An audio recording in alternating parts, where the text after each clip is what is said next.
अस्सलाम वालेकुम। Welcome to my channel voice over by Amna Shah. I hope कि आप खुश होंगे। कहानी शुरू करने से पहले आपसे रिक्वेस्ट है कि अगर आपको मेरा कंटेंट पसंद आता है तो प्लीज़ मेरे चैनल को सब्सक्राइब करें।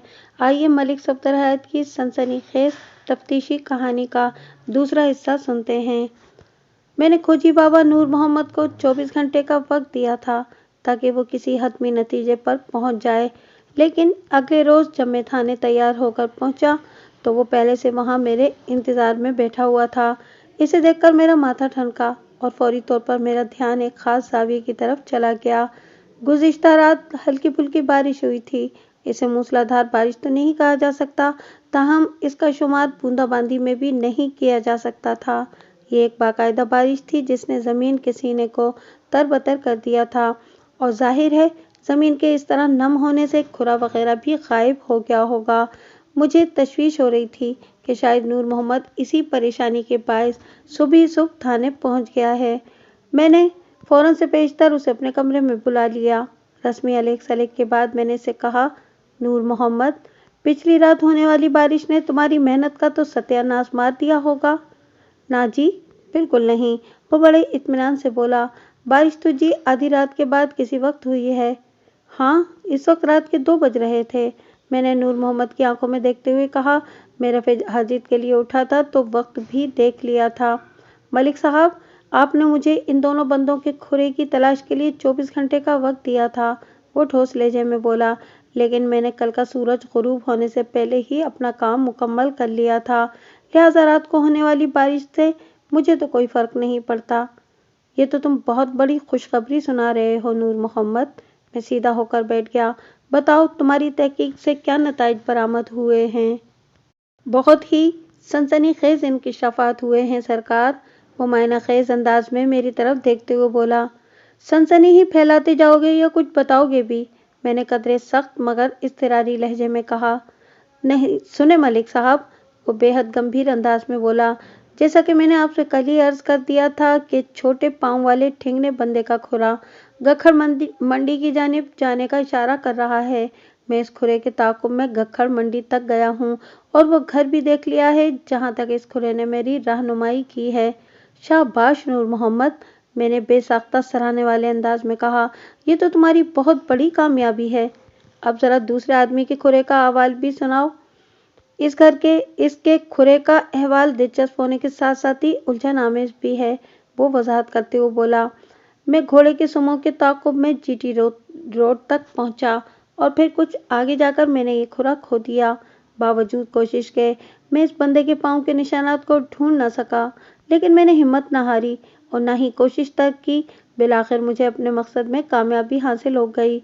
मैंने दोबारा इसी घोड़े के सुमों का खुरा पा लिया, मगर इस मर्तबा एक अजीब बात यह देखने में आई कि वो खुरा किला दीदार सिंह की तरफ जा रहा था। मैंने इस खुरे का ताक़ुब किया और किला दीदार सिंह के घर तक पहुंच गया। मुझे तो यही लगता है मलिक साहब कि इस बंदे का ताल्लुक किला दीदार सिंह ही से है। वो बाड़े से निकला और एक लंबा चक्कर लगाने के बाद वापस किला दीदार सिंह आ गया। मैंने नूर मोहम्मद की बात पूरी तवज्जो से सुनी और उसके खामोश होने पर सवाल किया।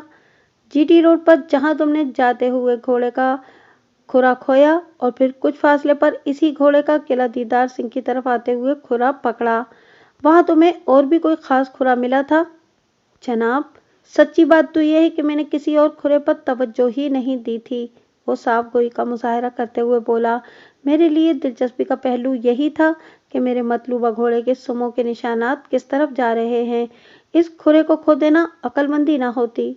ठीक कह रहे हो नूर मोहम्मद, मैंने एक गहरी सांस छोड़ते हुए कहा। इतना भी काफ़ी है कि तुमने पिछली रात बाड़े की यात्रा पर आने वाले 2 बंदों के ठिकाने का सुराग लगा लिया है। आपको अपना वादा याद है ना मलिक साहब?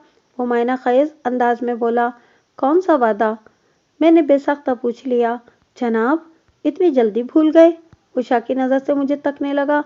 मैं इनाम की बात कर रहा हूँ मलिक साहब। नूर मोहम्मद, फिक्र ना करो, मैंने तसल्ली आमेज अंदाज में कहा। तुम्हारा इनाम कहीं भागा नहीं जा रहा। पहले कातिल को मेरे हाथ लग जाने दो, फिर तुम्हारा इनाम पक्का है।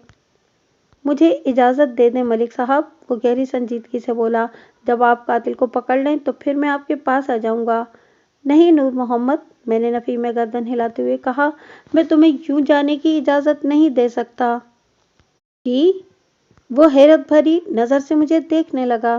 क्या मतलब मलिक साहब?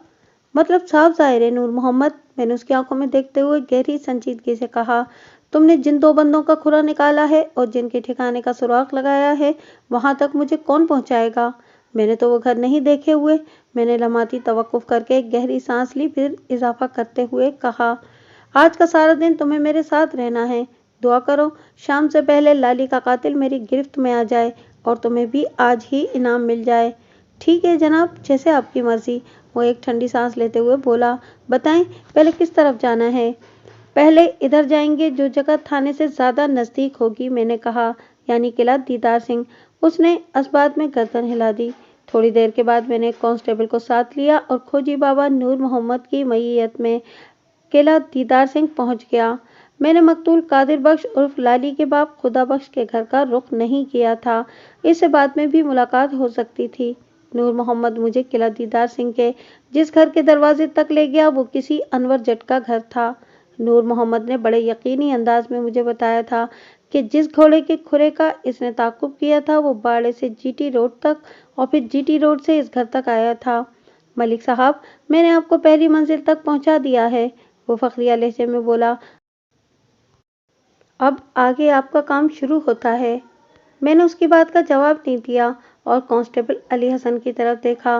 कांस्टेबल फौरन मेरी आंख का इशारा समझ गया और आगे बढ़कर उसने अनवर जट के दरवाजे पर दस्तक दी। दूसरी दस्तक के जवाब में एक खूबसूरत औरत ने दरवाजा खोला। मैं और कांस्टेबल अली हसन सरकारी यूनिफॉर्म में थे। हम पर नजर पड़ते ही वो औरत चौंकी और बेसाख्ता उसके मुंह से निकला, हाय रब्बा पुलिस। इसके साथ ही उसने जल्दी से दरवाजा बंद करने की कोशिश की, लेकिन मैंने इससे भी ज्यादा तेजी दिखाई और दरवाजे के बीच पांव फंसाकर उसकी कोशिश को नाकाम बना दिया। इसी लम्हे अंदर से एक मर्दाना उकताई हुई आवाज उभरी, जाहिदा, बाहर कौन है? जाहिदा यकीनन इसी औरत का नाम था जिसने दरवाजा खोला था और अपने सामने वो पुलिस वालों को चाको चौबंद खड़े देखकर बिदक गई थी। इसके रद्द-ए-अमल ने मुझे शक में डाल दिया था। मुझे यकीन हो गया कि दाल में कुछ काला है, वरना जाहिदा हमें देखकर यूं खौफजदा न हो जाती। चाचा, दरवाजे पर पुलिस आई है, जाहिदा ने इस्तफसार करने वाले शख्स को जवाब दिया।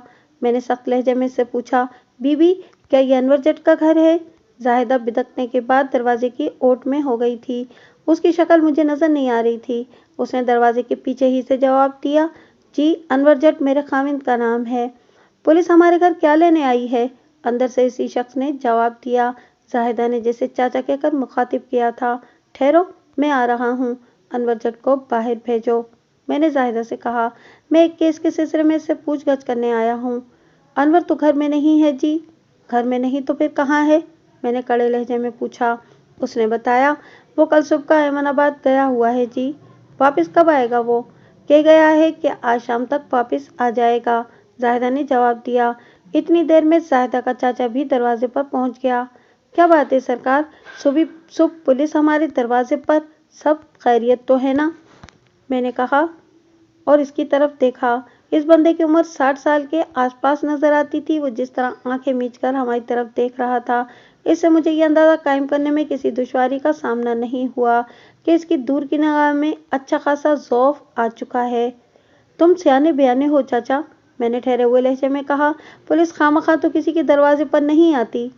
पुत्र, वही तो मैं भी पूछ रहा हूँ, वो बारी बारी हम सबको देखते हुए बोला। आखिर मामला क्या है?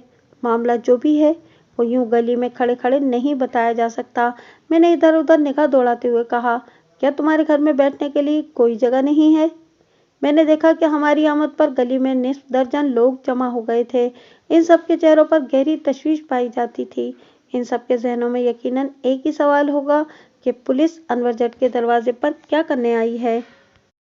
मेरे इस्तफसार के जवाब में जाहिदा के चाचा ने जल्दी से कहा, क्यों नहीं जनाब, आप अंदर बैठक में बैठकर आराम से बात करें। वैसे मैं आपको ये बता दूं कि अनवर जट घर में मौजूद नहीं।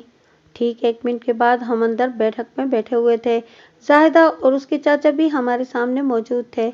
इस शख्स का नाम मुश्ताक जट मालूम हुआ। वो अनवर जट का बाप था। अनवर की माँ का काफी अर्से पहले इंतकाल हो गया था। ये सिर्फ 3 अफराद का कुनबा था। अनवर जट और जाहिदा की शादी चंद माह पहले ही हुई थी। मुश्ताक जट की बीनाई कदरे कमजोर थी। वो लोग काश्तकारी करते थे। इनके पास 10 एकड़ ज़रई अराजी थी जो इनकी तमाम ज़रूरियात को पूरा करने के लिए काफ़ी थी। जाहिदा की उम्र 20 और 25 साल के दरमियान रही होगी। वो एक दिलकश और पुरकशिश लड़की थी।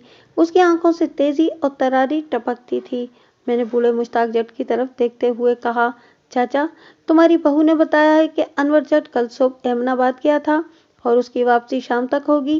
क्या वो पिछली से पिछली रात घर पर मौजूद था? मैंने मुश्ताक जट से इस रात के बारे में पूछा था जिस रात लाली को बाड़े में मौत के घाट उतारा गया था। उसने पुरवसूख अंदाज में जवाब दिया, जी हाँ, वो तो हर रात घर में मौजूद होता है।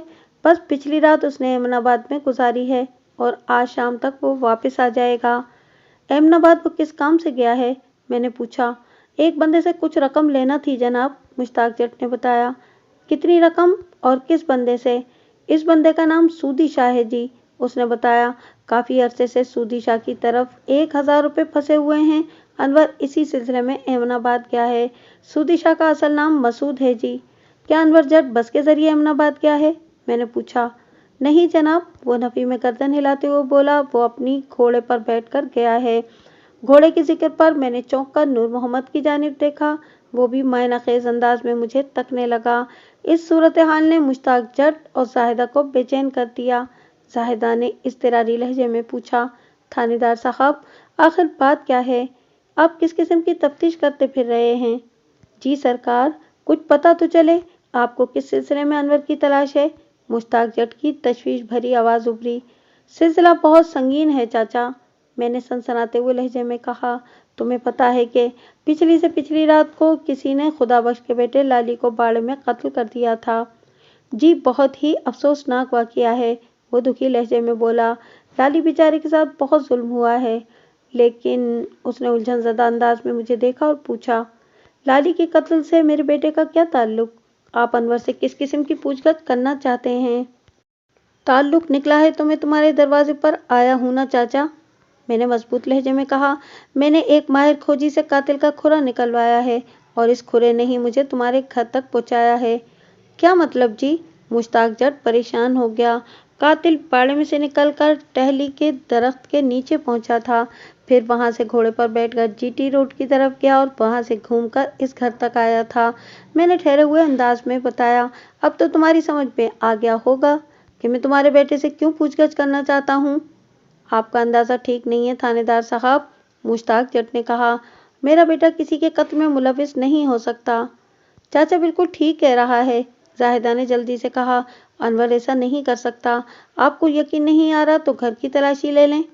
तलाशी किस बात की? मुश्ताक ने घूरकर अपनी बहू को देखा। अनवर कोई घर में थोड़ी छुपा बैठा है, वो अहमदाबाद गया हुआ है और शाम को वापस आएगा। नहीं चाचा, मैं अनवर की बात नहीं कर रही, जाहिदा ने ठहरे हुए लहजे में कहा। वो तो मुझे भी पता है कि अनवर ऐसा संगीन जुर्म कर ही नहीं सकता। फिर तुमने घर की तलाशी की बात क्यों की?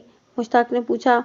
थानेदार जी को शक है कि कातिल घोड़े पर सवार होकर हमारे घर तक आया है, जाहिदा वजाहत करते हुए बोली। अगर ये हमारे घर की तलाशी ले लेंगे तो इन्हें यकीन आ जाएगा कि हमने किसी कातिल को अपने घर में पनाह नहीं दे रखी। चाचा, तुम्हें घर की तलाशी लेने पर कोई एतराज़ है? मैंने मुश्ताक जट की तरफ देखते हुए सख्त लहजे में पूछा। नहीं सरकार, मुझे कोई एतराज़ नहीं, वह नर्म लहजे में बोला। मैं तो सिर्फ ये कह रहा था कि मेरा बेटा कत्ल की किसी वारदात में मुलविस नहीं हो सकता। इस बात का फैसला मैं खुद कर लूँगा कि अनवर जट किस वारदात में मुलविस है या नहीं, मैंने सरसरी अंदाज में कहा। वो जब अहमदाबाद से वापस आएगा तो मैं इसकी खबर ले लूँगा। पहले इस घर की तलाशी ज़रूरी है। इधर मेरी बात ख़त्म हुई, उधर जाहिदा एक झटके से उठकर खड़ी हो गई। मुश्ताक जट ने इससे पूछा, क्या हुआ जाहिदा? थानेदार जी हमारे घर की तलाशी लेंगे तो इनके साथ रहना होगा ना, वो जल्दी से बोली। चाचा, हमारी तो तबीयत ख़राब है, तुम्हारी तो तबीयत ख़राब है, मैं देखती हूँ इस मामले को आप आराम करें। एक बात को मैंने ख़ास तौर पर महसूस किया कि इन बहू ससुर में जहनी हमांगी नहीं पाई जाती थी। दोनों को ये तो यकीन था कि अनवर जट लाली के कत्ल में मुलविस नहीं हो सकता, लेकिन मेरी तफ्तीश के सिलसिले में दोनों का रवैया जुदा था। जाहिदा मेरे साथ मुकम्मल ताउन कर रही थी, जबकि मुश्ताक जट इस सिलसिले में खासा गुरेज़ां दिखाई देता था। मैं इस फर्क को जहन में रखते हुए उठकर खड़ा हो गया और जाहिदा की रहनुमाई में घर की तलाशी लेने लगा। वो एक दरमियाने साइज का आम सा घर था। मैंने मस्कूरा मकान का कोना कोना छान मारा, एक कमरे से दूसरे और दूसरे से तीसरे कमरे में जाते हुए बिलाखिर कामयाबी ने मेरे कदम चूम लिए। इस दौरान में जाहिदा किसी साय की तरह मेरे साथ रही थी। लकड़ी की एक बड़ी अलमारी के पीछे से मैं एक गठरी ढूंढ निकालने में कामयाब हो गया। जाहिदा इस गठरी को देखकर बुरी तरह चौंक उठी। उसने सरसराते हुए लहजे में पूछा, ये क्या है थानेदार साहब? ये तुम्हारे घर से बरामद हुई है जाहिदा? मैंने चुपते हुए लहजे में कहा। तुम ही बताओगी कि ये सब क्या है? मैं तो इसके बारे में कुछ नहीं जानती। वो खौफजदा अंदाज में कभी मुझे और कभी इस गठरी को तकने लगी। मुझे नहीं पता ये किसने यहाँ छुपा कर रखी है। इस दौरान में चाचा मुश्ताक भी हमारे करीब पहुंच गया था। मैंने मस्कूरा गठरी की गिरा खोलते हुए जाहिदा से कहा, फिक्र न करो, अभी सब पता चल जाता है कि ये गठरी किसकी है। मैंने इन दोनों ससुर बहू की मौजूदगी में इनकी आंखों के सामने वो गठरी खोल डाली। अगले ही लम्हे मुझ समेत वहां मौजूद तमाम लोग हैरान रह गए। गठरी के अंदर से एक खून आलूद लिबास बरामद हुआ।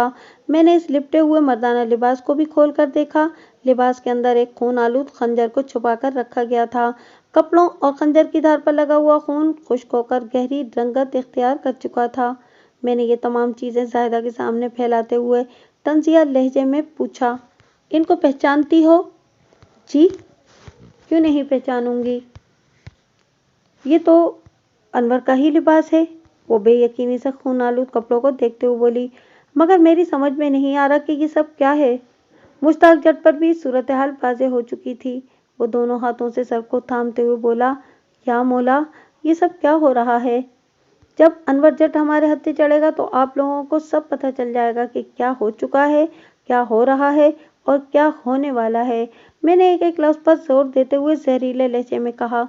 अनवर का खून आलूद लिबास और उसके अंदर लिपटा हुआ खंजर जो कहानी सुना रहा है, इससे वाज़ेह होता है कि लाली को अनवर जट ही ने मौत के घाट उतारा है। मैं अभी इसकी गिरफ्तारी के लिए एमनाबाद जा रहा हूँ। मुझे बताओ, वो सूदी शाह एमनाबाद में किस जगह रहता है? मैं शाम तक यहाँ बैठकर अनवर की वापसी का इंतजार नहीं कर सकता। मुश्ताक जट ने मुझे सूदी शाह के घर का एड्रेस बता दिया। एमनाबाद गुजरानवाला शहर से जुनूब में 5-6 मील के फासले पर वाक़ एक छोटा सा गांव था। सूदी शाह को वहां तलाश करना कोई दुश्वार नहीं था। मैं मुश्ताक जट के घर से निकलने लगा तो वो मिन्नतरेज लहजे में बोला, थानेदार साहब, मेरा बेटा कातिल नहीं हो सकता। लाली से इसकी कोई दुश्मनी नहीं थी, वो लाली के खून में हाथ नहीं रंग सकता। कमाल करते हो तुम भी चाचा, मैंने खफकी आमेज अंदाज में कहा। आला कत्ल और तुम्हारे बेटे का खून आलूद लिबास इसी घर के अंदर से बरामद हुआ है और तुम कह रहे हो कि लाली के कत्ल में अनवर जट का कोई हाथ नहीं। मैं इस खून आलूद लिबास और खंजर को अभी लेबोरेटरी टेस्ट के लिए भेज रहा हूँ। फिर दूध का दूध और पानी का पानी अलग हो जाएगा। इस घर में सिर्फ 3 अफराद रहते हैं। इन्हीं में से किसी ने इस गठरी को लकड़ी की अलमारी के पीछे छुपाया होगा ना? बताओ चाचा, अगर अनवर का लाली के कत्ल में कोई हाथ नहीं तो फिर तुम दोनों में से किसने ये काम किया है? बताओ, तुम दोनों में से किसने लाली को कत्ल किया है? किसी ने नहीं सरकार, वो बेबसी से मेरी तरफ देखते हुए बोला। इस वक्त मेरा दिमाग काम नहीं कर रहा, लेकिन मुझे इस बात का यकीन है कि हम तीनों में से किसी ने लाली को कत्ल नहीं किया। फिर ये गठरी अलमारी के पीछे कैसे पहुंची? इस सवाल का इसके पास कोई जवाब नहीं था। वो शख्स खुदा अंदाज में गर्दन हिलाते हुए बोला, मेरी तो कुछ समझ में नहीं आ रहा। सोना रब ही जानता है इस राज की हकीकत क्या है। सोना रब तो हर चीज से वाकिफ है चाचा, मैंने गंभीर अंदाज में कहा, लेकिन मैं तुम्हें यकीन दिलाता हूँ कि रात तक तुम्हें भी पता चल जाएगा कि इस राज की हकीकत क्या है। बस अनवर जट को मेरे हत्थे चढ़ने दो, फिर सब कुछ सामने आ जाएगा।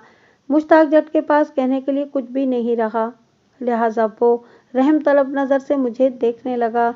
जाहिदा भी मुझे गहरी तशवीश में घिरी नजर आई। मैं इनके घर से बाहर निकल आया। हम अनवर जट की गली से बाहर निकले तो खोजी बाबा ने मुझसे कहा, मलिक साहब, अब आपका किस तरफ जाने का इरादा है? जाहिर है मैं पहली फुर्सत में एमनाबाद रवाना होना चाहता हूँ, मैंने ठोस अंदाज में कहा। इतने बड़े सबूत के मिल जाने के बाद अनवर जट को एक लम्हे के लिए भी नज़रअंदाज कर देना संगीन गलती होगी। और गखड़ मंडी वाले काम का क्या होगा? उसने सवालिया नज़र से मुझे देखा। वो काम भी ज़रूर होगा, मैंने ठोस लहजे में कहा, मैं एमनाबाद जाऊंगा और तुम हवलदार जुम्मन शाह के साथ गखड़ मंडी का रुख करोगे। तुमने जिस घर तक ठिगने ढाटापोश का खुरा निकाला है, तुम लोग इस घर के मकीनों से पूछगछ करने के बाद इस ठिगने बंदे को गिरफ्तार करके अपने साथ थाने ले आना। बाकी की पूछताछ और तफ्तीश मैं खुद कर लूंगा। ठीक है मलिक साहब, वो इस बात में गर्दन हिलाते हुए बोला। आप बेफिक्र होकर एमनाबाद जाएं, यहाँ के मामलात को हम संभाल लेंगे। और मैं वाकई बेफिक्र हो गया। एमनाबाद वाले मिशन में मुझे किसी दुश्वारी का सामना नहीं करना पड़ा था। मैं अपने साथ एक कांस्टेबल को भी ले गया था। सूदी शाह का घर बहुत आसानी से मिल गया था और मेरा मतलूबा बंदा नूरी जट सूदी शाह के घर में मौजूद था। किस्सा मुख्तसर, मैं अनवर जट को गिरफ्तार करके अपने साथ थाने ले आया। जब हम थाने पहुंचे तो मगरिब की अजान हो रही थी। इब्तिदाई पूछगछ तो मैंने उधर एमनाबाद ही में कर ली थी, लेकिन अनवर जट ने इस सिलसिले में अपनी कतई लाइल्मी का इजहार किया था। इसे तो ये तक मालूम नहीं था बकौले उसके कि किला दीदार सिंह में लाली को किसी ने कत्ल कर दिया था। वो इस रोज अलग सुबह घर से निकल आया था, लेकिन मैं इसकी किसी बात पर यकीन करने को तैयार नहीं था। इसके घर के अंदर से मुझे इसके जुर्म का जो ठोस सबूत मिला था, मैं इसे किसी तौर भी नज़रअंदाज नहीं कर सकता था। हालात और वाक़यात और बड़ी हद तक मेरी तफ्तीश इस अमर की जानिब इशारा करती थी कि 2 रोज़ कब्ल की रात अनवर जट ने खतरनाक खंजर के पेदर पे वार करके कादिर बख्श उर्फ लाली को मौत के घाट उतारा। फिर वो घोड़े पर बैठकर जीटी रोड की तरफ गया ताकि तफ्तीश को गलत रुख पर डाल सके। थोड़ा घूम फिर कर वो वापस अपने घर आ गया था और फिर अलग सुबह एमनाबाद की तरफ रवाना हो गया था। ये काम उसने इतनी सफाई से अंजाम दिया कि घर में मौजूद जाहिदा और मुश्ताक जट को कानो कान खबर न हो सकी। ये मुअम्मा हल करना बाकी था और अभी तक इस अमर का सुराग भी नहीं लगाया जा सका था कि अनवर जट ने किस अदावत में लाली को मौत के घाट उतारा था। थाने पहुंचकर मैं इसे ट्रायल रूम में ले गया और खून आलूद लिबास में खून आलूद खंजर उसके सामने रख दिया। फिर सख्त लहजे में पूछा, इस सामान को पहचानते हो? मैं इन चीज़ों का जिक्र इससे एमनाबाद में भी कर चुका था और उसने हर बात से साफ इनकार किया था। वो किसी भी कीमत पर अपना जुर्म कबूल करने को तैयार नहीं था। उसने गठरी से बरामद होने वाली चीज़ों को हैरत भरी नज़र से बगौर देखा और नफ़ी में गर्दन हिलाते हुए बोला, थानेदार साहब, ये लिबास तो मेरा ही है, मगर इस पर खून कैसे लगा?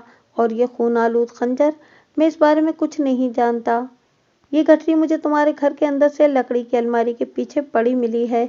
मैंने एक एक लफ्ज़ पर जोर देते हुए कहा, तुम्हें तो ये भी पता नहीं होगा कि ये खून आलूद सामान तुम्हारे घर के अंदर कैसे पहुंचा। मेरे तंज में डूबे हुए इस्तफसार के जवाब में वो बड़ी ढिठाई से बोला, थानेदार साहब, आप मुझसे बड़ी से बड़ी कसम ले लें, मगर हकीकत यही है कि मैं नशिया के बारे में वाकई कुछ नहीं जानता। तो इसका मतलब है कि घी सीधी उंगली से नहीं निकलेगा। मैंने दांत पीसते हुए कहा, मैं तुम्हें कसमों के चक्कर में तो नहीं डालूंगा, मगर आज की रात यहाँ थाने में तुम्हारी खुसूसी दावत ज़रूर की जाएगी। सुबह तक तुम्हारी तबीयत ठीक हो जाएगी। वो खौफजदा अंदाज में मुझे तकने लगा। मैंने इसे हवालात में बंद किया और अपने कमरे में आ गया। मुझे असल में हवलदार जुम्मन शाह का इंतज़ार था। वो खोजी नूर मोहम्मद के साथ ठिगने ढाटापोश के साथ गखड़ मंडी गया हुआ था और अभी तक वापस नहीं आया था। मुझे कमरे में बैठे हुए बमुश्किल 10 मिनट गुजरे होंगे कि हवलदार गखड़ मंडी से लौट आया। नूर मोहम्मद खोजी भी उसके हमरा था और वो अपने साथ एक लहीम शहीम और दराज कामत बंदे को भी पकड़ लाए थे। इस जिन्नाती जुस्से के मालिक शख्स का नाम दिलदार पता चला। वो अपने वजन और जिस्म के फैलाव से इतना परेशान और नाला नजर आता था कि चलते हुए बददुश्वारी और नागवारियत उसके चेहरे से झलकती थी। वो बड़ी मुश्किल से चल रहा था। ये क्या है जुम्मन शाह? मैंने सवालिया नज़र से बारी बारी हवलदार जुम्मन शाह और खोजी नूर मोहम्मद की तरफ देखा। तुम लोग तो ठिगने ढाटापोश की तलाश में गखड़ मंडी गए थे और पकड़ लाए इस हाथी को? ये कैसा मजाक है जनाब? वो ठिगना इसके अंदर से निकलेगा, खोजी नूर मोहम्मद ने मायना खेज अंदाज में कहा। क्या मतलब नूर मोहम्मद? मैंने घूर कर इसकी तरफ देखा। क्या तुम ये कहना चाहते हो कि गोश्त के इस पहाड़ ने इस ठिगने ढाटापोश को निगल लिया है? बात दरअसल ये है मलिक साहब के जुम्मन शाह वजाहत करते हुए बोला, ये दिलदार इधर गखड़ मंडी में दूध दही की दुकान चलाता है। दुकान से घर और घर से दुकान, बस यही इसकी कुल मसरूफियत है। ये छड़ा छांट इस घर में रहता है जहाँ तक नूर मोहम्मद ने ठिंगने बंदे के खुरे का पीछा किया था, मगर ये दिलदार इस जिद पर अड़ा हुआ है कि वो किसी ठिंगने बंदे को नहीं जानता। मैंने इधर उधर चंद लोगों से भी पूछगछ की है। 2 दिन पहले लोगों ने इस ठिंगने को दिलदार के घर में आते जाते देखा है। मैंने गखड़ मंडी में इसका तमाशा बनाना मुनासिब न समझा और तफ्तीश के लिए इसे अपने साथ थाने ले आया हूँ। वो लम्हे भर के लिए सांस दुरुस्त करने की खातिर थमा, फिर बात खत्म करते हुए बोला, अब जो आपका हुक्म। हुक्म एक नहीं 2 हैं जुम्मन शाह, मैंने ठहरे हुए लहजे में कहा। एक शिकार तुम गखड़ मंडी से पकड़ कर लाए हो और दूसरे को मैं अहमदाबाद से गिरफ्तार करके लाया हूँ। अनवर जट इस वक्त तुम्हारी सल्तनत यानी हवालात में बंद है। तुम इसकी हिस्ट्री से वाकिफ हो। मैंने उसके घर से जुराइम के जो ठोस सबूत बरामद किए हैं वो मैं तुम्हें दिखा चुका हूँ, मगर वो बंदा अपने जुर्म को कबूल करने को तैयार नहीं। अब ये दोनों बंदे तुम्हारे हवाले हैं। इनकी जबान किस तरह खुलवानी है ये तुम्हें अच्छी तरह मालूम हो जाएगा। बस मेरी एक ही फरमाइश है। जी मलिक साहब, जुम्मन शाह ने फर्मा बरदारी से कहा। मैं बहुत थक गया हूँ और आराम करने अपने क्वार्टर में जा रहा हूँ, मैंने मुज़महिल अंदाज में कहा। और ये एक हकीकत भी थी कि आज दिन भर की भाग दौड़ ने मुझे तोड़ कर रख दिया था। मैं कल सुबह जब अपने सीट पर आकर बैठूं तो मैंने जुम्मन शाह की आंखों में देखते हुए अपनी बात मुकम्मल कर दी। तो ये दोनों बंदे मुझे सही और सालिम मिलना चाहिए और इस तरह कि इनकी ज़बानें सच बोलने के लिए बेकरार हों। ठीक है मलिक साहब, जुम्मन शाह सीने पर हाथ रखते हुए बोला। आप मुतमईन होकर क्वार्टर में जाएं, आपके हुक्म की तामील की जाएगी। हवलदार दिलदार को अपने साथ लेकर मैं कमरे से निकला तो खोजी नूर मोहम्मद बड़े राजदाराना अंदाज में बोला, मलिक साहब, मेरे ख्याल में अब मेरा काम तो मुकम्मल हो चुका। अगर आप अभी मुझे फारिग कर दें तो बहुत मेहरबानी होगी। नूर मोहम्मद, मैंने उसकी आंखों में देखते हुए खासे तेज लहजे में कहा, तुम्हें यह खबर किसने दी? क्या आज रात मेरा तबादला किसी और जिले के थाने में होने वाला है? वह हैरत से मुंह खोलकर मुझे तकने लगा। मैंने ऐसा कब कहा जनाब? तुम्हारी बातों से तो यही जाहिर हो रहा है, जब ही तुम्हें अपने इनाम की ऐसी जल्दी लगी हुई है, मैंने शिकायती लहजे में कहा। मैं कहीं भागा तो नहीं जा रहा, और जहाँ तक मेरे काम का ताल्लुक है तो मेरी नज़र में वो अभी पूरा नहीं हुआ। वो उलझन भरी सवालिया नज़र से मुझे तकने लगा। मैंने वजाहत करते हुए कहा, ठिंगने ढाडा पोश का भी मुकम्मल सुराग नहीं लग सका, लेकिन मुझे जुम्मन शाह की सलाहियत पर पूरा भरोसा है। आज की रात वो दिलदार पर तुम पर इस किस्म के तजर्बात करेगा कि जिसके नतीजे में दिलदार शीर फरोश को ठिंगने के हवाले से अपनी ज़बान खोलना ही पड़ेगी। और मैंने लम्हाती तवक्कुफ करके गहरी सांस ली, फिर बात को आगे बढ़ाते हुए मजीद कहा, अभी तक अनवर जट ने भी अपने जुर्म का इकरार नहीं किया। हो सकता है इसके घोड़े के सुमों पर तहकीक करने के लिए मुझे तुम्हारी खोजना सलाहियतों से इस्तेफादा करना पड़े, इसलिए एक आध दिन के लिए तुम छुरी के नीचे दम लो। मैं जब यहाँ मौजूद हूँ तो तुम्हारा इनाम कहीं नहीं भागा जा रहा। मेरी बात इसकी समझ में आ गई और वो मुझे सलाम करके रुखसत होने लगा तो मैंने ताकीदी अंदाज में कहा, नूर मोहम्मद, जब तक लाली के कत्ल की कश्ती किसी किनारे नहीं लग जाती तुम्हें थाने में हाजिर रहना चाहिए, ये बहुत ज़रूरी है। जो हुक्म आपका मलिक साहब, वो फर्माबरदारी से बोला। थोड़ी देर बाद मैं थाने से उठकर अपने क्वार्टर में आ गया। अगली सुबह बहुत ही सनसनीखेज और तहलका डाल देने वाली थी। मैं गुज़िश्ता रात गोश्त के पहाड़ दिलदार और अनवर जट को हवलदार जुम्मन शाह के हवाले कराया था और हवलदार ने मुझे मायूस नहीं किया था, अगरचे इसे अपने मिशन में जुज़वी कामयाबी हुई थी, ताहम ये इस केस की अहम पेशरफ्त थी। मैं अपने कमरे में आकर बैठा ही था कि जुम्मन शाह मेरे पास आ गया और ये इतला दी, मलिक साहब, ठिकने ढाडा पोश का सुराग मिल गया है। तफसील क्या है? मैंने हमतन गोश होकर पूछा। इस बंदे का नाम बूटा है, जुम्मन शाह वजाहत करते हुए बोला। बूटा छोटे मोटे जुराइम में मुलविस रहता है। दिलदार के साथ उसकी पुरानी जान पहचान है। दिलदार ने तस्लीम कर लिया है कि जिस रात लाली को कत्ल किया गया था इससे एक दिन पहले बूटा उसके पास गखड़ मंडी आया था, फिर अगले रोज अचानक वो गायब हो गया। दिलदार के मुताबिक वो इसके पास 2-3 दिन रहने के लिए आया था, फिर इसका प्रोग्राम तब्दील हो गया और वो दिलदार को बताए बगैर अगली सुबह चुपचाप कहीं चला गया। बूटा का क्या प्रोग्राम था और वो चुप चुपाते कहाँ गायब हो गया, इसका मैं पता लगा लूंगा। मैंने सोच में डूबे हुए लहजे में कहा। ये बताओ, मोटे दिलदार ने इस ठिकाने के ठिकाने के बारे में भी कुछ उगला है या नहीं? जी, सब पता चल गया है, वो इस बात में गर्दन हिलाते हुए बोला। बूटा राहवाली का रहने वाला है। मैंने उसके घर का एड्रेस नोट कर लिया है। Very good. मैंने सराहने वाली नज़र से हवलदार की तरफ देखा। राहवाली तो यहाँ से बहुत करीब है।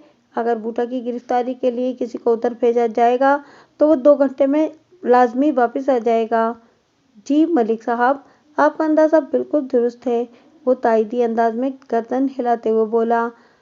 आप किसी को राहवाली भेजने का इरादा रखते हैं? इसका फैसला मैं थोड़ी देर बाद करूंगा, मैंने मोतदिल अंदाज में कहा। पहले तुम मुझे दूसरे शिकार की रिपोर्ट दो। अनवर जट ने जबान खोली या नहीं? मलिक साहब, वो एक ही बयान पर डटा हुआ है कि उसने लाली को कत्ल नहीं किया। जुम्मन शाह ने जवाब दिया। इसे ये भी नहीं पता कि खून आलूद कपड़ों और खून आलूद छुरी पर लगी हुई पोटली इसके घर में कैसे पहुंची थी। तुमने इस पर सख्ती भी की है? मैंने गहरी संजीदगी से पूछा। जी की है। उसने इस बात में गर्दन हिलाई। वो हर तकलीफ से गुजरता रहा, लेकिन एक बार भी उसने लाली के कत्ल का इकरार नहीं किया। मैंने गंभीर अंदाज में कहा। तुम्हें क्या लगता है जुम्मन शाह? मलिक साहब, मेरा तजुर्बा तो ये बताता है कि वो ठहरे हुए लहजे में बोला, या तो वो बेगुनाह है या फिर बहुत ही ऊंचे दर्जे का कलाकार है। इसकी सारी कलाकारी तो मैं नाक के रास्ते निकाल दूंगा, मैंने सनसनाते हुए लहजे में कहा। जरा वो ठिंगना मेरे हाथ लग जाए। मुझे उम्मीद है कि बूटा किसी अहम राज का इंकशाफ कर सकता है। वो जो 2-3 दिन के लिए दिलदार के पास रहने आया था और फिर बकुआ के अगले रोज ही वो अचानक वहां से चला गया, तो इसके पीछे जरूर कोई कहानी छुपी हुई है। तो फिर मेरे लिए क्या हुक्म है मलिक साहब? जुम्मन शाह ने सवालिया नजर से मुझे देखा। मैं इसके मुतमईन नजर को अच्छी तरह समझ रहा था। मैंने ठहरे हुए अंदाज में कहा, तुम कांस्टेबल अली हसन को अपने साथ लेकर फौरन राहवाली रवाना हो जाओ। मैं 2-3 घंटे के बाद यानी दोपहर से पहले इस ठिकाने बूटे को यहाँ अपने सामने देखना चाहता हूँ। ठीक है मलिक साहब, वो बड़े एतमाद के साथ बोला। इंशाअल्लाह मैं आपको मायूस नहीं करूँगा। खबरदार के जाते ही मकतूल लाली की पोस्टमार्टम शुदा लाश अस्पताल से बाहर आ गई। मैंने मकतूल के बाप खुदा बख्श को बुलाने के लिए अपने थाने के एक एहलकार को किला दीदार सिंह रवाना कर दिया। मस्कूरा बंदा 10 मिनट से भी पहले खुदा बख्श के साथ वापस आ गया तो मुझे हैरत का एक झटका लगा। मेरे इस्तफसार पर मस्कूरा एहलकार ने मुझे बताया कि खुदा बख्श थाने के करीब ही इसे मिल गया था। मैंने ज़रूरी कार्रवाई करने के बाद लाली की लाश खुदा बख्श के हवाले की थी तो वो उलझनज़दा अंदाज में बोला, थानेदार साहब, एक बात मेरी समझ में नहीं आई। कौन सी बात खुदा बख्श? मैंने सवालिया नज़र से इसकी तरफ देखा। मुझे पता चला है कि आपने मुश्ताक जट के लड़के अनवर जट को लाली के कत्ल के जुर्म में गिरफ्तार करके थाने में बंद कर रखा है। तुम्हें बिल्कुल ठीक पता चला है खुदा बख्श, मैंने कहा, फिर इसे गठरी की तफसील भी सुना डाली। जनाब, लेकिन ये कैसे हो सकता है? खुदा बख्श की आंखों में उलझन तैरने लगी। क्या कैसे हो सकता है? मैं पूछे बिना न रह सका। मतलब ये कि अनवर और लाली में तो अच्छा मेल जोल था, वो वजाहत करते हुए बोला। इनके दरमियान कभी मामूली सा झगड़ा भी नहीं हुआ, फिर अनवर इतना खतरनाक कदम कैसे उठा सकता है? बस यही बात मेरी समझ में नहीं आ रही। जो हकाइक अब तक सामने आए हैं, इनकी रोशनी में तो अनवर जट ही लाली का कातिल नजर आता है, मैंने साफगोई का मुजाहरा करते हुए कहा। हालांकि अभी तक उसने अपनी जबान से इस जुर्म का इकरार नहीं किया, लेकिन शाम तक दूध का दूध और पानी का पानी अलग हो जाएगा। अभी इस केस की एक कड़ी गुमशुदा है। मुझे कभी उम्मीद है कि आज का सूरज गुरूब होने से पहले मैं इस कड़ी को हासिल करने में कामयाब हो जाऊंगा। इसके बाद ही इस केस के बारे में कोई हतमी बात कर सकूंगा। आप एक तजुर्बेकार थानेदार हैं सरकार, वो गहरी संजीदगी से बोला। अपने काम को आपसे ज़्यादा बेहतर समझते हैं। मेरे बस आपसे एक ही दरख्वास्त है जनाब। कैसी दरख्वास्त? मैंने सवालिया नज़र से खुदा बख्श की तरफ देखा। वो गुलूगीर आवाज़ में बोला, थानेदार साहब, मेरा जवान जहान बेटा इस दुनिया से चला गया है। मेरी दिली ख्वाहिश है कि लाली का कातिल जल्द से जल्द के फरेग किरदार को पहुँचे, लेकिन मैं ये नहीं चाहता कि किसी बेगुनाह के साथ ज्यादती हो। तुम्हारा इशारा अनवर जट की तरफ है? जी, आप समझदार हैं, वो इस बात में सर हिलाते हुए बोला। खुदा बख्श, तुम्हें फिक्रमंद होने की जरूरत नहीं, मैंने तसल्ली भरे अंदाज में कहा। मैं तुम्हारी दिली कैफियत को बखूबी समझ रहा हूँ।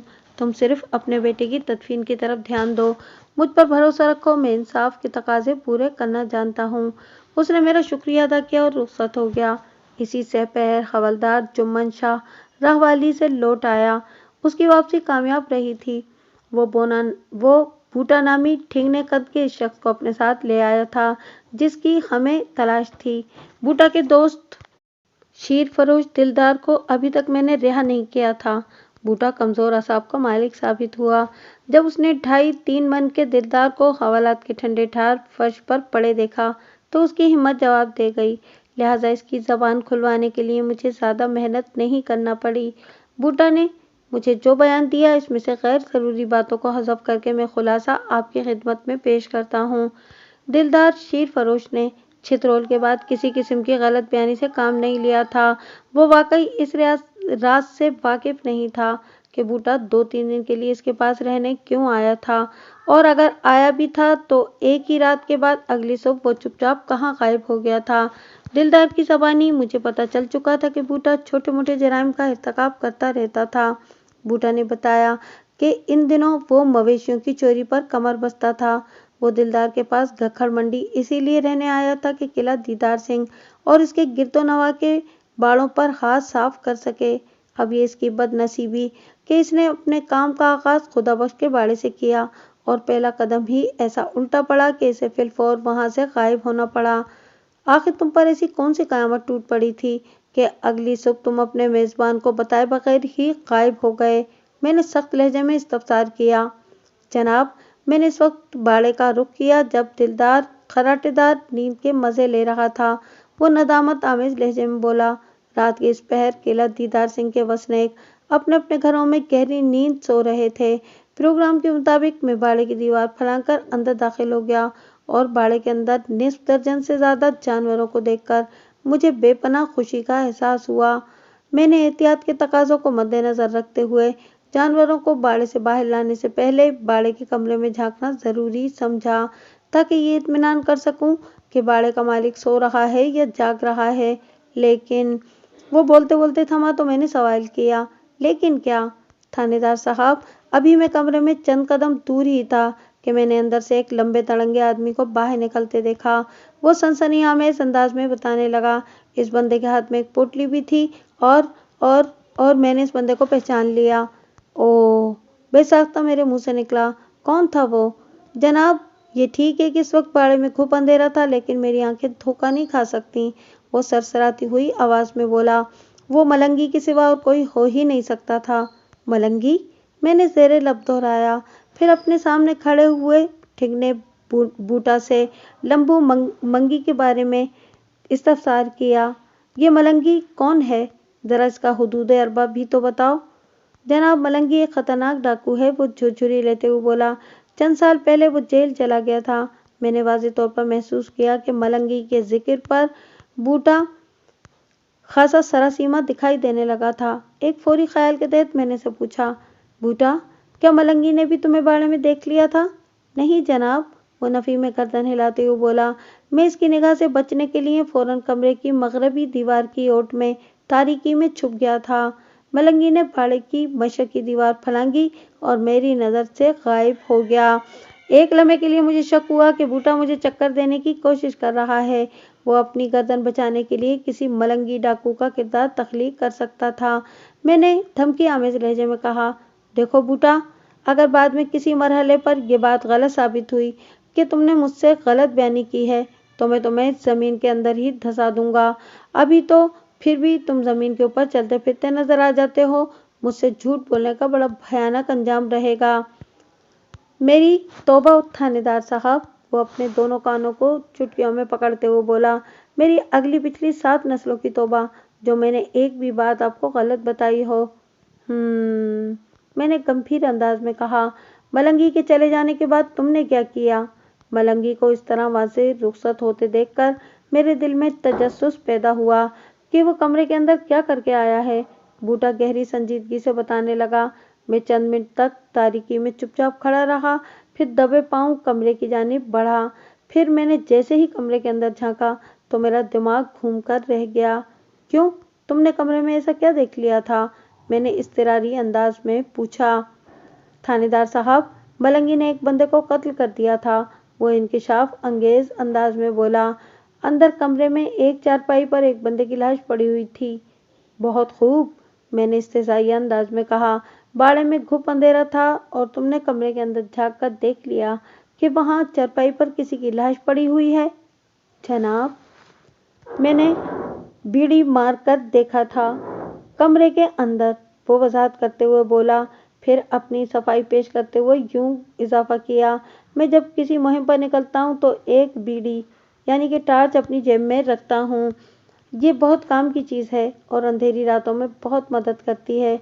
लम्हाती तवक्कुफ करके उसने गहरी सांस ली, फिर अपनी बात मुकम्मल करते हुए बोला, मैंने जब मलंगी को कमरे के अंदर से निकलते देखा तो इसी लम्हे जैसे मुझे यकीन हो गया था कि यहाँ कोई बहुत बड़ी गड़बड़ हो चुकी है। इसलिए मैंने बीड़ी मारकर अंदर का जायजा लिया और जब मैंने एक बंदे को खून में लथपथ चारपाई पर पड़े देखा तो मुझे ये समझने में कोई भी दिक्कत नहीं हुई कि मलंगी ने इस बंदे को कत्ल किया होगा। बस मैं फौरन वहां से वापस आ गया। मैं कत्ल की किसी वारदात में खुद को मुलविस नहीं कर सकता था। मैं छोटा मोटा चोर हूँ थानेदार साहब। ये कत्ल वतल के मामला से मैं कोसों दूर रहता हूँ। फिर मुझे ये भी डर था कि अगर मलंगी वापस आ गया तो कहीं मुझे भी मौत के घाट ना उतार दे। तो तुमने कमरे के अंदर कदम नहीं रखा था? मैंने उसकी आंखों में झांकते हुए सवाल किया। जी नहीं, वो नफी में गर्दन हिलाते हुए बोला। वहां की जो सूरत हाल थी उसने तो मेरी मत ही मार दी थी थानेदार साहब। मैं सीधा दिलदार के घर आया। दिलदार बेखबरी की नींद सो रहा था।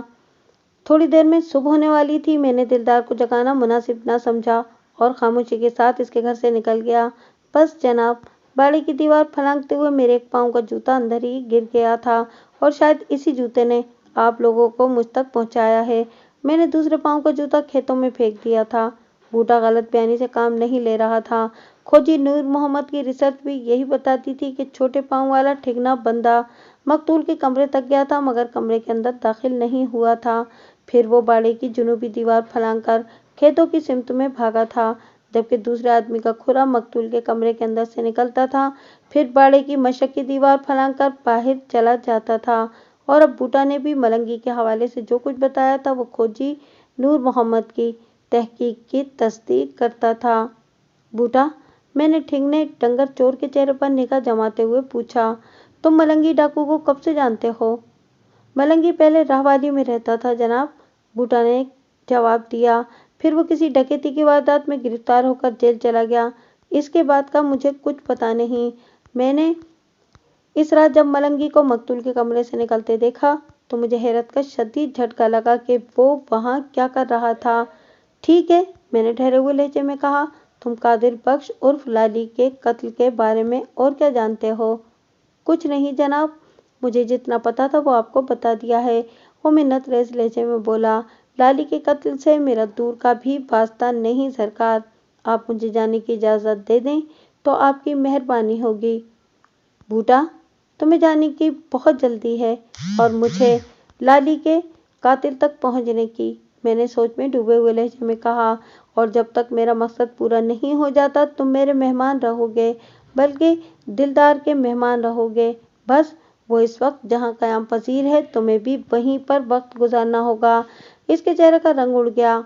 वो अपने दोस्त दिलदार शीर फरोश को हवालात के नंगे फर्श पर कसम पुरसी की हालत में देख चुका था। उसने मेरे सामने दोनों हाथ जोड़ते हुए इल्तिजा की, थानेदार साहब, आप यकीन करें, मैं बेकसूर हूँ। मैंने यकीन कर लिया कि तुम इस केस में बेकसूर हो, मैंने बड़ी रसान से कहा, लेकिन इसका मतलब ये नहीं कि तुम कोई हाजी नमाजी और परहेजगार हो। इस बात में कोई शक व शुबे की गुंजाइश नहीं कि तुम मवेशी चोर हो। बस यही सोचकर हवालात की हवा खा लो कि मैंने तुम्हें मवेशी चुराते हुए रंगे हाथों गिरफ्तार कर लिया है। वो उम्मीद भरी नज़र से मुझे तकने लगा, लेकिन मैंने किसी राय से काम नहीं लिया और एक कांस्टेबल को बुलाकर बूटा को उसके जिगरी यार दिलदार के पास पहुंचा दिया। बूटा के बयान के मुताबिक लाली को मलंगी ने मौत के घाट उतारा था, ताहम उसने कत्ल की ये वारदात अपनी आंखों से होते नहीं देखी थी। लेकिन सवाल ये पैदा होता था कि मंगी की लाली से क्या दुश्मनी थी। मुझे इस थाने में तैनात हुए ज़्यादा अरसा नहीं हुआ था, लिहाजा मैं मलंगी के बारे में ज़्यादा नहीं जानता था। मैंने फौरी तौर पर एक कांस्टेबल को भेजकर मकतूल के बाप खुदाबख्श को थाने के लिए बुलाने का फैसला किया। लेकिन अगले ही लम्हे मैंने अपने फैसले को बदल दिया। ये ठीक है कि मलंगी के हवाले से खुदाबख्श से पूछताछ बहुत ज़रूरी थी, लेकिन आज के दिन मैंने इसके जवान बेटे की लाश इसके हवाले की थी। आज शाम उसकी तदफीन होने वाली थी। यकीनन खुदाबख्श लाली की तदफीन से फारिग हुआ होगा। इस दिल गिरफ्तार माहौल में इसे थाने बुलाना मुझे मुनासिब नहीं लगा और मैं खुद चलकर उसके घर तक पहुंच गया। हवलदार जुम्मन शाह भी मेरे साथ था। मैंने रास्ते में जुम्मन शाह से मलंगी डाकू के बारे में तफसीली बात की। जुम्मन शाह की मालूमात भी बूटा जितनी ही थीं, यानी मलंगी एक खतरनाक डाकू था जो चंद साल पहले गिरफ्तार होकर जेल चला गया था। जब कोई मुजरिम गिरफ्तार होकर जेल चला जाता है तो फिर वो लोगों की गुफ्तगू का मरकज नहीं रहता।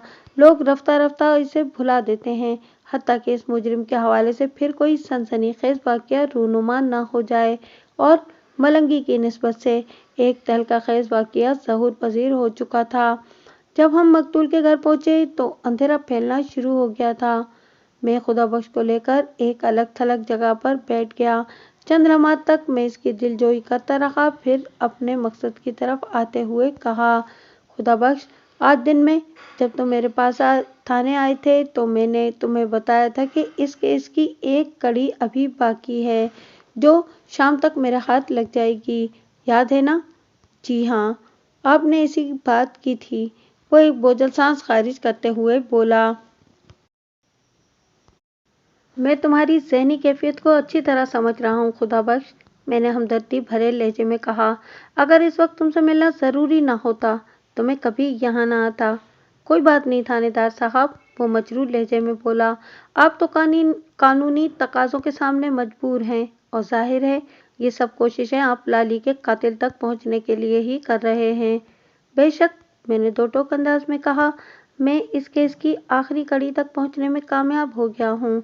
तुम्हारे बेटे का कातिल मुझसे दूर नहीं, लेकिन तुम्हारे ताउन के बगैर मैं इस पर हाथ नहीं डाल सकता। आप हुक्म करें थानेदार साहब, वो सवालिया अंदाज में मेरी तरफ देखते हुए बोला। जैसा कि मैंने तुम्हें बताया था कि लाली को जिस बहिमाना अंदाज में मौत के घाट उतारा गया है, वो किसी ऐसे ही शख्स का काम हो सकता है जो अपने दिल में लाली के लिए बेपनाह नफरत रखता हो। मैंने इसके चेहरे के तासुरात का जायजा लेते हुए कहा, और मैं इस बंदे तक पहुंच गया हूँ। कौन है वो बदबख्त? उसने दुखी लहजे में इस्तफसार किया। मलंगी, मैंने सनसनाते हुए अंदाज में कहा। मलंगी? वो हैरत और खौफ के तासुरात के साथ बोला, मगर वो तो जेल चला गया था।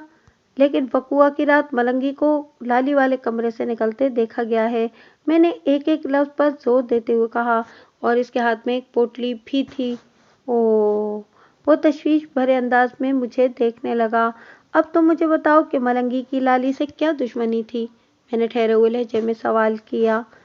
दुश्मनी कोई नहीं थी मलिक साहब, वो उलझनज़दा लहजे में बोला।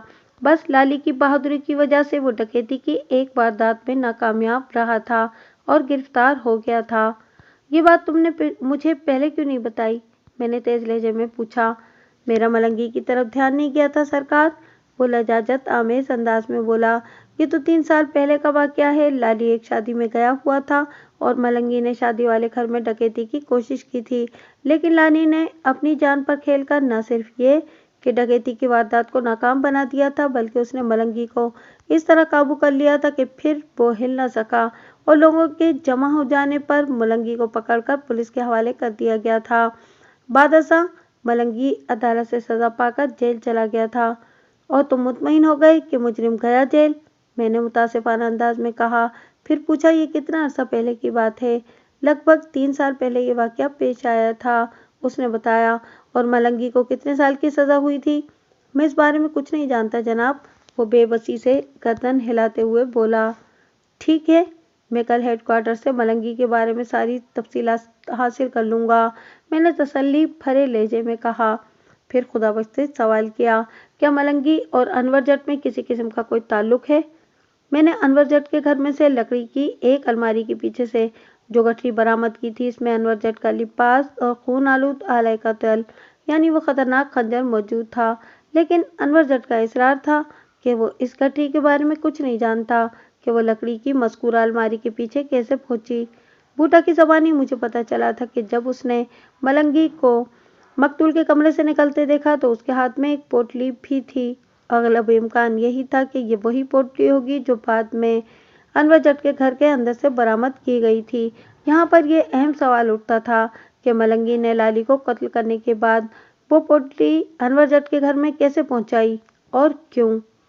نہیں جی، ایسا کوئی تعلق میرے علم میں تو نہیں، وہ نفی میں گردن ہلاتے ہوئے بولا۔ انور جٹ ایک سیدھا سادہ انسان ہے، اس کا ملنگی جیسے مجرم سے کیا واسطہ؟ میں مزید تھوڑی دیر خدا بخش کے پاس بیٹھا رہا، پھر تھانے آ گیا۔ سب سے پہلے میں نے بوٹا کو اپنے کمرے میں بلایا اور انور جٹ کے گھر سے برآمد ہونے والی گٹھری اسے دکھاتے ہوئے پوچھا، کیا تم نے بقوا کی رات ملنگی کی ہاتھ میں یہی پوٹلی دیکھی تھی؟ اس نے بغور گٹھری کا جائزہ لینے کے بعد متذبذب انداز میں کہا، تھانے دار صاحب، حق سچ بات تو یہ ہے کہ اب میں پورے دعوے کے ساتھ یہ نہیں کہہ سکتا کہ یہ وہی پوٹلی ہے یا وہ ایسی ہی پوٹلی تھی۔ بوٹا ٹھیک ہی کہہ رہا تھا۔ میں نے اسے واپس حوالات بھیج کر انور جٹ کو اپنے پاس بلا لیا۔ وہ خاصا مضمحل اور کھویا کھویا سا تھا۔ میں نے اسے اپنے سامنے بیٹھنے کے لیے کہا اور اس سے پہلے کہ میں اس سے کوئی سوال کرتا وہ فریادی لہجے میں بولا، تھانے دار صاحب، لالی کے قتل سے میرا کوئی تعلق نہیں، آپ کو میری بات کا یقین کر لینا چاہیے۔ یقین کر لیا، میں نے اس کی آنکھوں میں دیکھتے ہوئے کہا، اور بولو۔ وہ بے یقینی سے مجھے دیکھتے ہوئے متذبذب لہجے میں بولا، تو آپ کو میری بے گناہی کا یقین آ گیا ہے؟ کہا ہے نا، یقین آ گیا ہے، اور بولو۔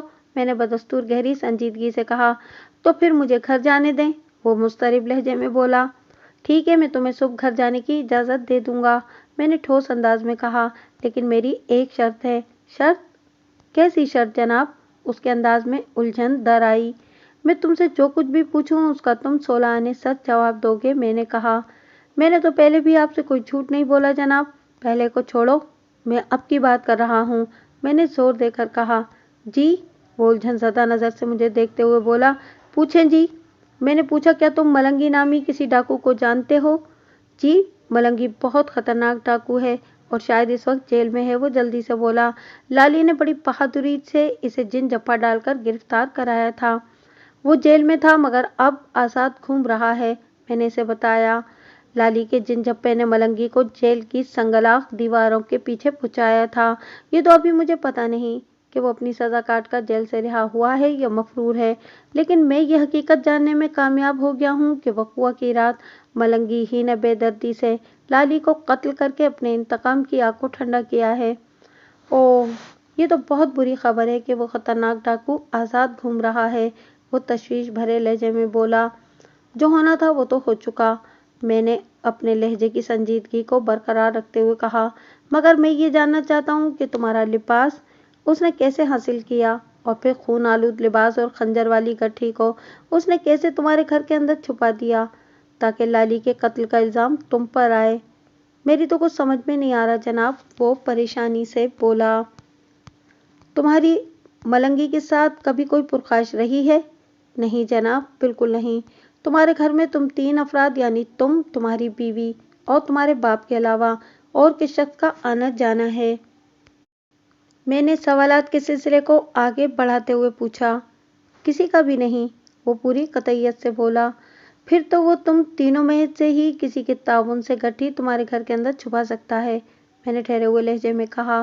تم نے اپنی لا علمی کا اظہار کر دیا ہے، اس کا مطلب یہ ہوا کہ اب مجھے مشتاق جٹ اور زاہدہ کو تھانے بلا کر تفتیش کرنا ہوگی۔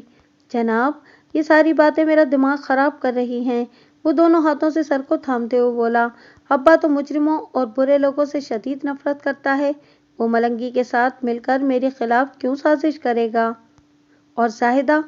میں نے ٹٹولنے والے انداز میں پوچھا۔ یہ ٹھیک ہے کہ میرے اور زاہدہ کے بیچ لڑائی جھگڑا ہوتا رہتا ہے، لیکن میں نہیں سمجھتا کہ وہ اس حد تک گر جائے گی کہ مجھے پھنسانے کے لیے کسی مجرم کا ساتھ دینے کے لیے تیار ہو جائے۔ اس کی الجھن ساتویں آسمان کو چھو رہی تھی۔ بس تو اس کا پھر ایک ہی مطلب ہے کہ ملنگی جیل سے کوئی زبردست قسم کا جادو سیکھ کر آیا ہے، میں نے طنزیہ لہجے میں کہا۔ وہ بے بسی سے سر جھٹکنے لگا۔ ان لمحات میں وہ بہت زیادہ الجھن کا شکار نظر آتا تھا۔ میں نے اسے ایک رات اچھی طرح سوچنے کا موقع فراہم کر کے دوبارہ حوالات میں بھیج دیا۔ آئندہ روز میں نے دلدار شیر فروش آف گکھڑ منڈی کو چھوڑ دیا۔ اس 2.5 من کی لاش کا لالی کے قتل سے کوئی تعلق نہیں تھا، تاہم بوٹا اور انور جٹ کو اس وقت تک پولیس کسٹڈی ہی میں ہی رہنا تھا جب تک ملنگی پولیس کی گرفت میں آ کر اپنے جرم کا اقرار نہ کر لیتا۔ اسی روز میں نے اپنے ذرائع استعمال کر کے ملنگی کے بارے میں تفصیلی معلومات بھی حاصل کر لیں۔ وہ اپنی سزا کاٹنے کے بعد لگ بھگ 1 ماہ پہلے جیل سے رہا ہوا تھا۔ بوٹے کی زبانی مجھے پتہ چل چکا تھا کہ ملنگی جیل جانے سے پہلے راہوالی میں رہتا تھا، لیکن جب میں نے دوبارہ بوٹے سے پوچھ تاچھ کی تو پتہ چلا کہ گرفتار ہونے کے بعد ملنگی نے کبھی راہوالی کا رخ نہیں کیا تھا۔ اس کا واضح مطلب یہی تھا کہ جیل سے رہا ہونے کے بعد اس نے اپنا ٹھکانہ کہیں اور کر لیا تھا۔ میں نے ملنگی کی گرفتاری کے لیے 3 چھاپہ مار ٹیمیں تشکیل دیں۔ ہر ٹیم 3 افراد پر مشتمل تھی اور ان 3 افراد میں 1 سینئر اور 2 جونیئر پولیس اہلکار شامل تھے۔ انہیں قلعہ دیدار سنگھ، راہوالی، گکھڑ منڈی اور ارد گرد کے علاقوں میں ملنگی کو تلاش کرنا تھا۔ اس دوران میں بوٹا نے کئی بار مجھ سے درخواست کی کہ میں اسے رہا کر دوں، مگر میں نے اس کی گزارشات پر کان نہیں دھرے۔ چوتھے روز ایک مخبر نے مجھے اطلاع دی کہ ملنگی ڈاکو بھیس بدل کر قلعہ دیدار سنگھ ہی کے ایک گھر میں چھپا بیٹھا ہے۔ یہ اطلاع چونکا دینے والی تھی، مطلب مجرم پولیس کی ناک تلے چھپا بیٹھا تھا۔ مخبر نے جس گھر کی نشاندہی کی تھی وہ عام آبادی سے ہٹ کر ایک طرف بنا ہوا تھا اور حاصل شدہ معلومات کے مطابق ایک غیر آباد مکان تھا۔ میرے لیے تشویشناک بات یہ تھی کہ وہ قلعہ دیدار سنگھ میں قتل کی ایک واردات کرنے کے بعد اسی علاقے میں کیوں چھپا بیٹھا تھا۔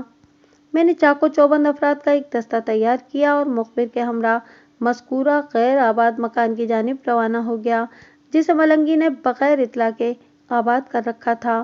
مخبر کی اطلاع غلط نہیں تھی۔ ملنگی ایک بھکاری کے بھیس میں واقعی اس مکان میں موجود تھا، لیکن خاصا محتاط بھی تھا۔ اسے کسی طرح پولیس کی آمد کی خبر مل گئی۔ ہم ابھی اس مکان سے چند گز کے فاصلے پر ہی تھے کہ اس نے مکان کے عقبی حصے سے فرار ہونے کی کوشش کی۔ میری عقابی نگاہ نے اسے دیکھ لیا اور میں نے للکار کر کہا، ملنگی رک جاؤ۔ میری للکار کا اس پر کوئی اثر نہ ہوا۔ میں نے ایک بار پھر اسے دھمکی دی، ملنگی تمہارا کھیل ختم ہو چکا، رک جاؤ ورنہ میں گولی چلا دوں گا۔ یوں محسوس ہوتا تھا اس کی سماعت کہیں رخصت ہو گئی ہو۔ وہ اندھا دھند بھاگتا چلا جا رہا تھا۔ روڈ کراس کرنے کے بعد اس نے ریلوے لائن کی جانب دوڑ لگا دی۔ اس نے ریلوے ٹریک کے آگے کھیتوں کا ایک لامتناہی سلسلہ پھیلا ہوا تھا جن میں چاول کی تیار فصل کھڑی تھی۔ اگر وہ کھیتوں کے اندر گھس جاتا تو ہماری نظروں سے اوجھل ہو جاتا۔ میرے مستعد جوان بھی اس کے تعاقب میں تھے۔ میں نے ایک ہوائی فائر کیا، اس کے ساتھ ہی بآواز بلند کہا، ملنگی رک جاؤ ورنہ اگلی گولی تمہاری پیٹھ میں پیوست ہوگی۔ میری یہ دھمکی بھی بیکار گئی۔ اسی لمحے ریلوے ٹریک پر ٹرین نمودار ہوئی۔ میرے ذہن میں خطرے کی گھنٹی بج اٹھی۔ ٹرین اچھی خاصی رفتار کے ساتھ آ رہی تھی۔ ملنگی اور ریلوے لائن میں بہت کم فاصلہ رہ گیا تھا۔ میں اگر چاہتا تو ایک گولی مار کر ملنگی کو ٹھنڈا کر سکتا تھا، لیکن میں اسے زندہ گرفتار کرنا چاہتا تھا۔ میں نے اس کا سینہ کھول کر بہت سے اہم راز اگلوانے تھے۔ ہر گزرتے لمحے کے ساتھ ٹرین اور ملنگی کے درمیان فاصلہ کم ہوتا جا رہا تھا۔ ملنگی کی رفتار سے اس کا عزم جھلکتا تھا۔ میرے محتاط اندازے کے مطابق وہ ٹرین گزرنے سے پہلے ریلوے لائن کو عبور کرنے کا فیصلہ کر چکا تھا۔ ممکن ہے ریلوے ٹریک کی دوسری جانب اس نے اپنے فرار کا کوئی بندوبست کر رکھا ہو۔ میں کسی بھی قیمت پر اسے ہاتھ سے جانے نہیں دینا چاہتا تھا۔ میں نے پکے ارادے کے ساتھ ملنگی کی ٹانگوں کا نشانہ لے کر پے در پے فائر کیے۔ اس کی رفتار میں لمحاتی تعطل پیدا ہوا، لیکن وہ رکا نہیں۔ ہلکی لنگڑاہٹ کے ساتھ اس نے دوڑنا جاری رکھا۔ یہ بات وہ اچھی طرح جانتا تھا کہ اب پولیس کے ہتھے چڑھنے کا مطلب ہے اپنے ڈیتھ وارنٹ پر دستخط کرنا۔ پھر وہی ہوا جس کا خدشہ میرے ذہن کے ایک کونے میں موجود تھا۔ ملنگی نے آؤ دیکھا نہ تاؤ وہ لنگڑاہٹ آمیز دوڑ کے ساتھ ट्रेन के फ्रंट से रेलवे लाइन अबूर कर गया। एक लम्हे के लिए मैं समझा कि वो गया हाथ से। ट्रेन की वजह से हम सबको चंद सेकंड के लिए रुकना पड़ा। जब ट्रेन गुजर गई तो मैंने पट्टी की दूसरी जानिब निगाह दौड़ाई। मलंगी मुझे दूर दूर तक कहीं नजर न आया। इसी लम्हे एक कांस्टेबल ने चीख से मुशाबा आवाज में कहा, मलिक साहब, मलंगी इधर पड़ा है। किधर? मैंने बेसाख्ता पूछा। कांस्टेबल ने एक सिमत इशारा किया तो मलंगी मेरी निगाह में भी आ गया। वो रेलवे लाइन से थोड़े फासले पर झाड़ियों में फंसा तड़प रहा था। यकीनन वो गुजरती हुई ट्रेन की लपेट में आ गया था। अगर मैंने टांगों पर गोली मारकर इसे जख्मी न किया होता तो वो बाहिफाजत पटरी अबूर कर चुका होता। घायल होने के बाद उसकी रफ्तार में कमी वाक़ई हो गई थी और वो इसी कमी के बाइस अंदाजे की गलती ने उसकी ऐसी कमतैसी करके रख दी थी। वो ट्रेन का धक्का खाने के बाद बुरी तरह जख्मी होकर उधर झाड़ियों में जा गिरा था। अगर वो ट्रेन की मुकम्मल जद में आ जाता तो फिर उसका कीमा बन गया होता।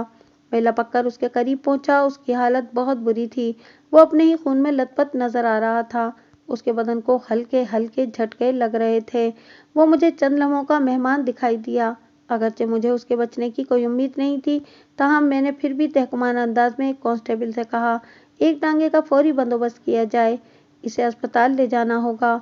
फिर मैं मलंगी की जानिब मुतवज्जा हो गया और ठहरे हुए लहजे में उससे पूछा, लाली को तुम्ही ने कत्ल किया है? जज जी, वो शिकस्ता लहजे में इकबाल जुर्म करते हुए बोला, इस कमीने की वजह से मैं जेल चला गया था, मैं इसे कैसे छोड़ देता? लाली के कत्ल में अनवर जट को फंसाने का क्या सबब था? मैंने मलंगी से एक नहायती अहम सवाल किया। वो बदजात जाहिदा के साथ बहुत मारपीट करता था। मुझे इस बात का बहुत दुख था। जाहिदा से तुम्हारा क्या ताल्लुक? मैंने चौंके हुए लहजे में इस्तफसार किया। जाहिदा?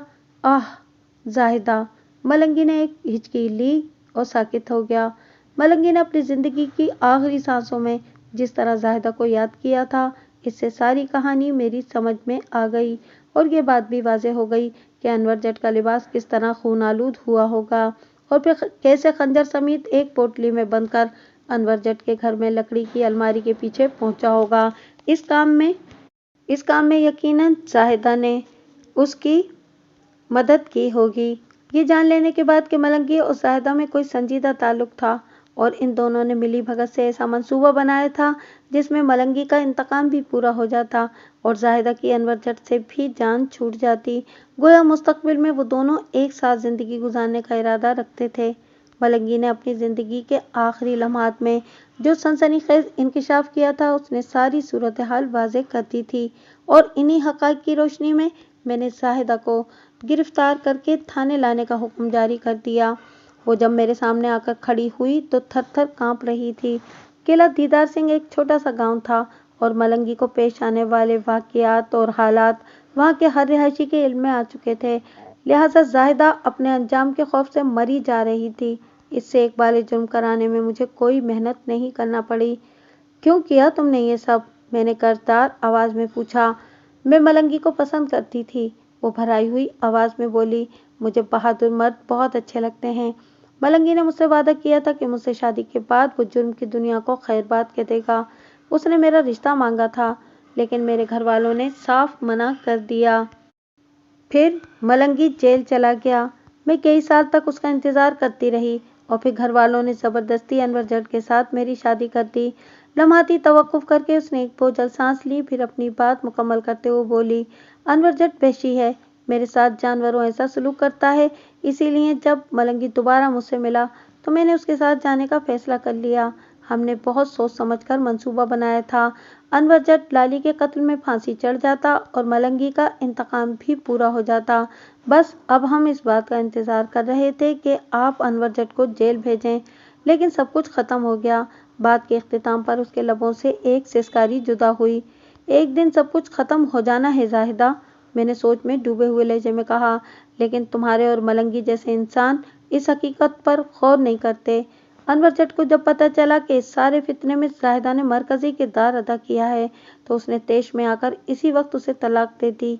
जाहिदा मलंगी के साथ शरीक जुर्म होने का इकरार कर चुकी थी, लिहाजा मैंने इसके खिलाफ चालान तैयार करके इसको हवालाए अदालत कर दिया।